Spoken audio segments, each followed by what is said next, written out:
ons hande gevat met die boere en vir hulle die beste pryse beding, maar ook het hulle ons vertrou vir hulle die beste te doen wat ons moontlik kan. Goeiedag, my naam is Billy Lyons en ek tree op as afslaer by die noordelike streek van BKB, meer spesifiek in die Standerton area en ook die Ermelo area.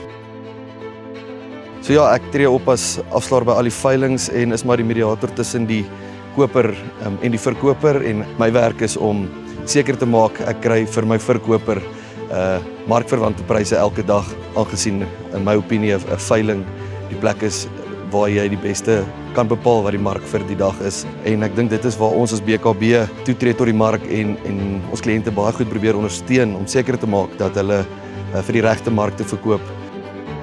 Ja, ek dink dit is vir ons as BKB belangrik ook om ons dankbaarheid te beklemtoon aan ons boere. Sonder hulle kan ons nie voortgeniet.